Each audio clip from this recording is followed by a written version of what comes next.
Hi all, welcome to my channel. இன்றைக்கி நம்ம protein biryani எப்படி செய்கிறதுன்னு பார்க்க போகிறோம். இந்த பிரியாணி வந்து ரொம்ப ஹெல்த்தியாக இருக்கும், அதே சமயத்தில் டேஸ்ட்டும் ரொம்ப சூப்பராக இருக்கும். வெஜிடேரியன்ஸ்க்கு ஒரு ஸ்பெஷலான ரெசிபி இது. வாங்க வீடியோக்குள்ளே போகலாம். தேவையான பொருட்களை பார்த்துடலாம். இப்போ வந்து இந்த கிளாஸ் அளவுக்கு நான் வந்து புழுங்கல் அரிசி 3 கிளாஸ் எடுத்துக்கிட்டேன். வீட்டில் நார்மலாக சமைக்கிறது தான். நீங்கள் ஸ்பெஷலாக வந்துட்டு சீரக சம்பா பாஸ்மதி தான் யூஸ் பண்ணணும்னு அவசியம் இல்லை. 3 கிளாஸ் ரைஸு, அதே கிளாஸில் 1.5 கிளாஸ் பச்சை பயிர் எடுத்துக்கிட்டேன். இதை வந்து 6 மணி நேரம் ஊற வச்சு இப்போ வடிகட்டி வச்சுருக்கேன் அரைக்கிறதுக்கு. அதுக்கப்புறம் இஞ்சி, பூண்டு, பச்சை மிளகாய் இதை 3த்தையும் பேஸ்ட் பண்ணுறதுக்கு. இஞ்சி வந்து ஒரு சின்ன துண்டு இந்த அளவுக்கு எடுத்துக்கோங்க. பூண்டு வந்து ஒரு 6-7 பல், 2 பச்சை மிளகாய் இதை 3த்தையும் தனியாக அரைச்சி எடுத்து வச்சுக்கோங்க. அப்புறம் பிரியாணிக்கு தாளிக்கிறதுக்கு தேவையான பொருள் வந்து பிரிஞ்சி இலை, ஒரு இலையை வந்து 2-3 உடச்சி வச்சுருக்கேன். பட்டை, ஒரு ஏலக்காய், 4 கிராம்பு, ஜாதிபத்திரி, மராத்தி மோக்கு 1. அப்புறம் பெரிய வெங்காயம் ஒரு 3 வெங்காயம் நீட்டு சைஸில் கட் பண்ணி வச்சுக்கோங்க. சின்ன வெங்காயம் ஒரு 10 வெங்காயம் பொடியாக அரிஞ்சு வச்சுக்கோங்க. தயிர் வந்து ஒரு 3 ஸ்பூனு தயிர், 2 பச்சை மிளகாய் நடுவில் கீறி வச்சுக்கோங்க. தக்காளி வந்து ஒரு 4 தக்காளி பொடியாக அரிஞ்ச தக்காளி. கல் உப்பு நான் ஒரு 1.5 ஸ்பூன் எடுத்திருக்கேன். உப்பு வந்து அவங்கவுங்க தேவைக்கு யூஸ் பண்ணிக்கலாம். இது வந்து ரெட் சில்லி பவுட்ரு வீட்டில் அரைச்சது ஒரு 1 ஸ்பூன் எடுத்து வச்சுருக்கேன். அப்புறம் நமக்கு பிரியாணி செய்கிறதுக்கு ஒரு 2 ஸ்பூன் நெய், கடலெண்ணெய் 4 ஸ்பூன். இப்போ ஃபஸ்ட்டு வந்து இந்த ஊற வச்ச பச்சை பயிர் வந்து நம்ம அரைச்சி எடுத்துக்கணும். கொஞ்சம் இட்லி மாவு பதக்க அரைச்சி எடுத்துக்கணும்.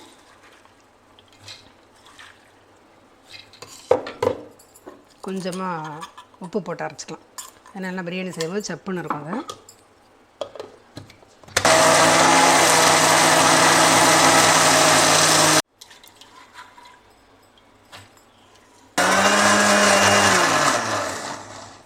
இப்போ பச்சை பயிர் வந்து அரைச்சி எடுத்துக்கிட்டோம். இந்த பதத்துக்கு மாவு அரைச்சி எடுத்துக்கிட்டோம். ரொம்ப தண்ணியாக அரைச்சிடக்கூடாது. இது வந்து இட்லி தட்டில் ஊற்றி வேக வச்சு எடுத்துக்கலாம். ஆயில் அப்ளை பண்ணிவிடுங்க.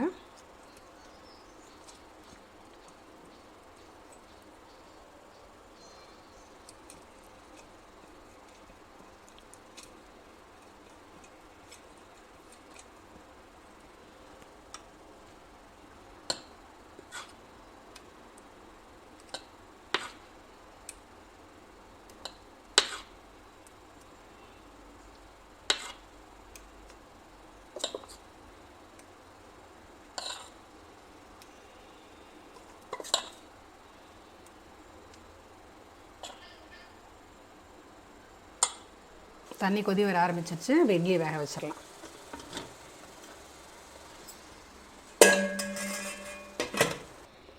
இட்லி வேக வச்சு எடுத்துக்கிட்டோம்.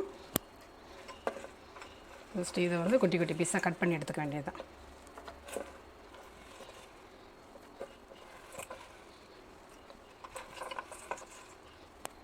இப்போ இந்த இட்லி எடுத்துகிட்டு இந்த கார்னர்ஸை கட் பண்ணி எடுத்துருங்க.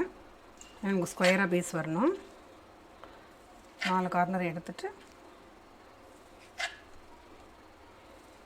4 ஸ்லைஸாக போட்டு விட்டிங்கன்னா போதும். இந்த மாதிரி எல்லா இட்லியும் கட் பண்ணி எடுத்துக்கோங்க. இப்போ இந்த பீஸை யூஸ் பண்ணி தான் நம்ம பிரியாணி செய்ய போகிறோம். இட்லியை வந்து ஸ்கொயராக கட் பண்ணி எடுத்துக்கிட்டோம். இப்போ பிரியாணிக்கு தேவையான ரைஸை வந்து ஊற வச்சாச்சு. பிரியாணி செய்ய ஆரம்பிச்சிடலாம். இப்போ வந்து கடலை நெய் ஃபஸ்ட்டு ஊற்றிக்கிறேன். அது கூடவே நெய்யும் ஆட் பண்ணிக்கிறேன்.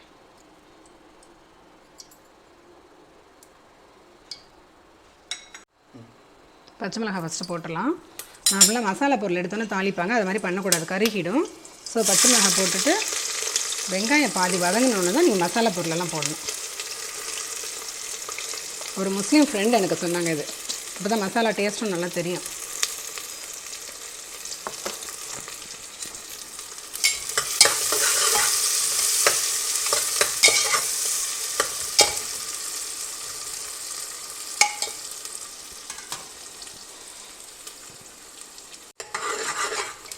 வெங்காயம் பாதி வதங்கிடுச்சு. இப்போ மசாலா பொருட்களை சேர்த்துடலாம்.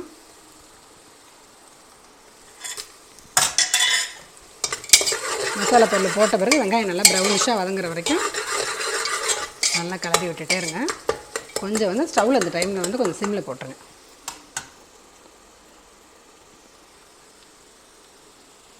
வெங்காயம் நல்லா வதங்கிடுச்சு.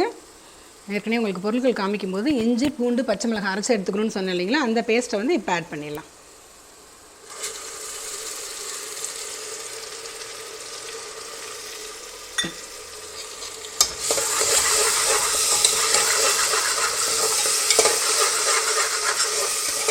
இது நல்லா அந்த பேஸ்ட் வந்து பச்சை வாசம் போகிற வரைக்கும் நல்லா வதக்கணும்.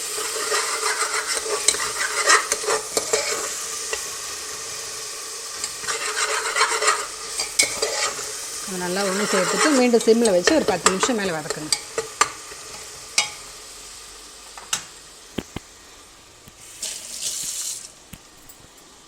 இஞ்சி பூண்டு பச்சை மிளகாய் பேஸ்ட்டு வந்து போட்டு நல்லா ஒரு 10 நிமிஷம் வதக்கிட்டோம். பச்சை வாசம் மாறி வந்துடுச்சு. இப்போ தக்காளி சேர்க்குறோம்.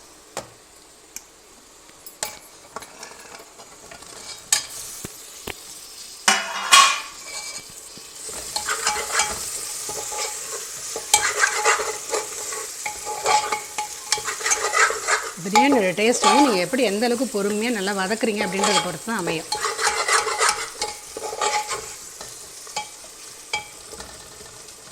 தக்காளி பாதி வதங்கிடுச்சு. நம்ம சில்லி பவுடர் ஆட் பண்ணிடலாம்.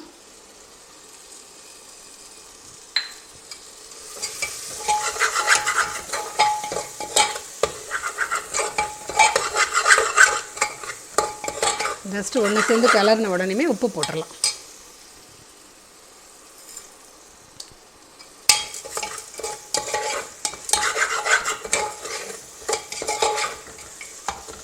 உப்பு போட்டுட்டு தயிர்,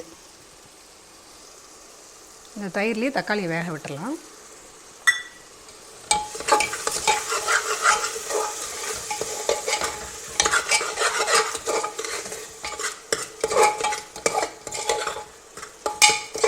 இப்போ தக்காளி வந்து தயிரில் நல்லா வெந்துருச்சு. இந்த டைமில் வந்து இந்த பச்சை பயிறு பீசஸ் வந்து போட்டுடலாம்.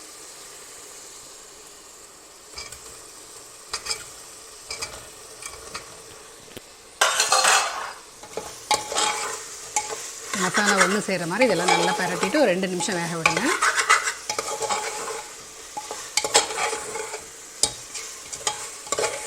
இந்த பீஸ் உங்களுக்கு ஒன்றுமே ஆகாது, உடையாது, அப்படியே நல்லாயிருக்கும்.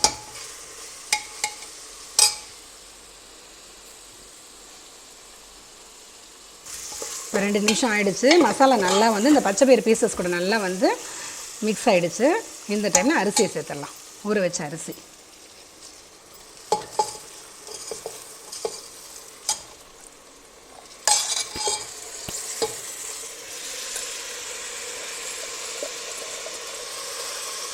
அரிசியை சேர்க்கும்போது ஸ்டவ் வந்து சிம்மில் போட்டுக்கோங்க.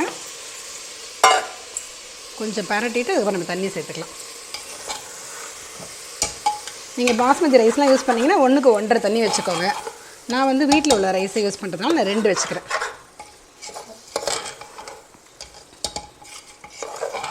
இந்த ரைஸும் இந்த வந்து மசாலா இந்த பச்சை பயிறு பீசஸ் எல்லாமே ஒன்று சேர்ந்து கலக்கட்டும். ஒரு 2 நிமிஷம் சிம்மில் போட்டு அப்படியே வச்சுருங்க. அதுக்கப்புறம் தண்ணியை சேர்த்துக்கலாம். நல்லா சிம்லேயே வச்சு கிண்டிட்டோம். நல்லா மசாலா ஒன்று சேர்ந்துச்சு. இப்போ வந்து தண்ணியை சேர்த்துட்டு நம்ம ஸ்டவ்வை வந்து ஹையில் போட்டுடலாம். தண்ணி வந்து நம்ம 3 கிளாஸ் ரைஸ் எடுத்துக்கிட்டேன். புழுங்கல் அரிசி 6 கிளாஸ் தண்ணி சேர்த்துக்கிறேன். இப்போ தண்ணி ஆட் பண்ணோடனே ஹையில் வச்சுருங்க. நம்ம அடி பிடிக்குன்ற பயம்லாம் இல்லை. தண்ணி சேர்த்துட்டோம். இப்போ தண்ணி ஆட் பண்ண பிறகு நல்லா கொதி வர அளவுக்கு அப்படியே ஹையிலே வச்சுருங்க.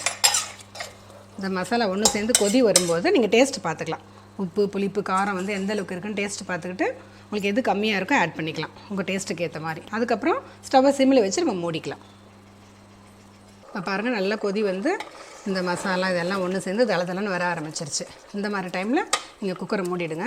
நான் இப்போ டேஸ்ட்டு பார்த்துட்டேன். எல்லாமே சரியாக இருக்குது. எனக்கு உப்பு புளிப்பு காரம் எல்லாமே கரெக்டாக இருக்குது. அதுமாதிரி பிரியாணிக்கு நீங்கள் டேஸ்ட் பண்ணும்போது கொஞ்சம் லைட்டாக தூக்கலாக இருக்கணும். அப்போ தான் வெந்து வரும்போது கரெக்டாக இருக்கும். இப்போ நான் வந்து ஸ்டவ்வை சிம்மில் போட்டுட்டு மூடிடுறேன். அடி பிடிக்காமல் இருக்கும் உங்களுக்கு.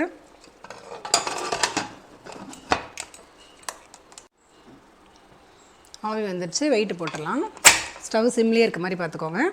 இப்போ நம்ம வந்து இந்த கேக் பீஸ் கட் பண்ணும்போது இந்த சைடு ஸ்லைசஸ் வந்து எடுத்து வச்சோம் பார்த்தீங்களா, இதை வந்து வேஸ்ட் பண்ண வேண்டாம். நீங்கள் பருப்பூசிலி சேர்த்து யூஸ் பண்ணிக்கலாம். கொத்தரங்காயில் பீன்ஸ் போட்டு பருப்பூசிலி பண்ணுவோம் இல்லைங்களா, அந்த மாதிரி இதை உதுத்து விட்டு இந்த காய் கூட சேர்த்து பண்ணால் டேஸ்ட்டாக இருக்கும்.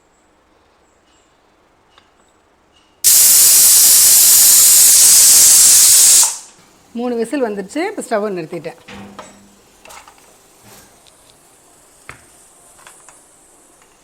வெயிட் ரிலீஸ் ஆனோடனே பிரியாணி எப்படி இருக்குன்னு பார்க்கலாம். ப்ரோட்டீன் பிரியாணி ரெடி ஆகிடுச்சு. அந்த பீசஸ்லாம் கூட பாருங்கள் நல்லா உடையாமல் ரொம்ப நல்லா வந்திருக்கு. டேஸ்ட்டும் ரொம்ப நல்லாயிருக்கு. இப்போ இதுக்கு வந்து சைட் டிஷ் பார்த்திங்கன்னா நம்ம யூஸ்வலாக பண்ணுற வந்து வெங்காய பச்சடி. பண்ணியிருக்கேன். ப்ளஸ் வந்து மாங்காய் பச்சடி. இந்த பிரியாணி வந்து மைல்டாக இருக்கும், அது கூட மாங்காய் பச்சடியும் டேஸ்ட் நல்லாயிருக்கும். தேவைப்பட்ட ஊறுகாவும் நீங்கள் சேர்த்து சாப்பிட்டுக்கலாம். இதில் மெயினான ஒரு விஷயம் என்னென்னாக்கா, நம்ம புதினா கொத்தமல்லி கண்டிப்பாக அதில் சேர்க்கக்கூடாது. நீங்கள் வெஜ்ஜு நான்வெஜ் பிரியாணிக்கெலாம் சேர்ப்பீங்க, அது சேர்க்கும்போது அதோடய ஃப்ளேவர் மாறிடும். ஸோ புதினா கொத்தமல்லி இல்லாமல் ட்ரை பண்ணுங்கள். செஞ்சு பார்த்துட்டு கமெண்ட்டில் சொல்லுங்கள் எப்படி இருந்ததுன்னு. தேங்க்யூ.